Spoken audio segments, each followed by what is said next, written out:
Today I'm going to try to draw this Greek Orthodox Church in Areopoli, Greece, and this one sees some high highs and some low lows. My incrementally tightening grip on shape helps me a lot here, but a few of my more amateur techniques get in the way, ultimately to the detriment, I think, of the whole thing. Regardless, it's still a lot of fun, and I hope you enjoy watching it come to life and hearing me say some stuff about it. But first, quickly, if you're not subscribed to the channel, I don't know why you hate me so, but please change it. Seriously, if you're enjoying this series and you want to see more, consider subscribing. And if this is your first time here, I'm learning to draw while I travel the world, so if that sounds like fun, same goes for you. Everyone needs to just subscribe to the channel.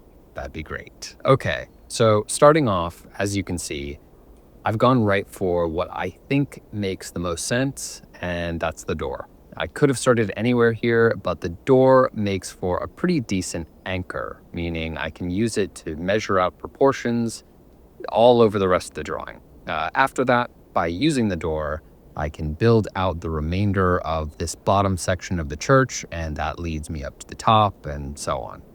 To be honest though, I was just itching to draw the top. I love all of the little arches and bells and shapes, and I'll go ahead and say now that this is by far the best part of the drawing, but we'll get to that soon enough.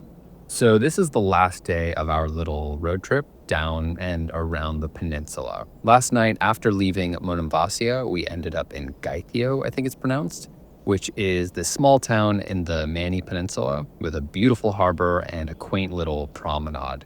Apparently, it was the seaport of ancient Sparta, and along with practically everywhere else in the Peloponnese, it comes with its own incredible history, both real and mythological.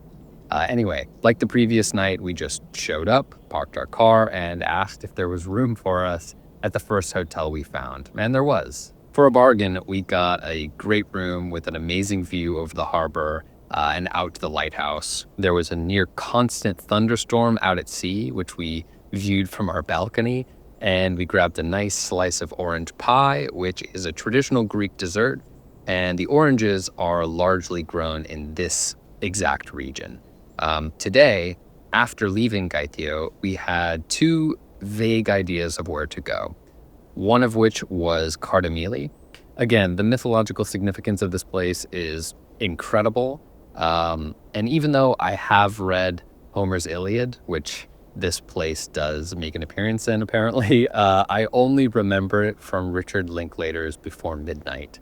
It makes for a stunning setting in the movie, so when I realized we could visit ourselves, I added it to the list. The other place was here, Areopoli, and it was recommended to us before we left by a colleague of our host who came to fix one of our windows. While this time of year is clearly a slow one for this town, it was maybe the most picturesque of all, with its little squares, winding streets, and most notably to me, the stone churches.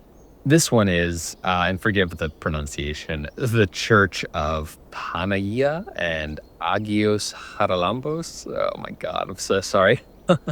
And not only was it nice to look at, but I also had a great spot to set up, which is pretty hard to beat. So yeah, it's been such a nice time driving around, largely aimlessly. We've had a great time. We've met some very kind people, which is no surprise by now.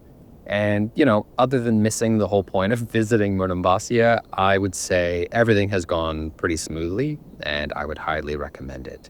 That goes for both the Peloponnese as well as pretty much ignoring your phone and the internet entirely and just getting a little lost. That said, by this point, we were both excited to get back home. We're only here for a few weeks. It's been a while since we've found a new place that we enjoy as much as Nafplio. So we want to soak up as much of it as possible, even if all that means is walking the same coastal path a dozen more times. Anyway, back to the drawing. So everything was going smoothly up until shading the bottom right bit. I really like the look of all the texture, and the shading inside the arch windows is exactly what I was hoping for. I really took my time on the top bit, thankfully, because to me, it's the primary component here. And I think it works. You'll notice that my door and the windows do not match up with it at all. I have no idea how that happened. But even that's not a huge deal to me. Just like yesterday's lazy yet considered shading, I fall into exactly the same trap here, and I don't understand why I didn't learn from that experience. I knew how it affected my feelings about the final product, and yet I went ahead and did it all over again today. At first, I thought I was onto something with those nice, straight, diagonal lines on the right, but then right at the end, I went and did something stupid like this, and there's not much else to say about it. Yeah, I think if you were to cut this in half horizontally, you'd have two very different outcomes. The top half seems reasonably detailed. The perspective makes sense. The bunting, which I didn't mention, I think was a nice final touch.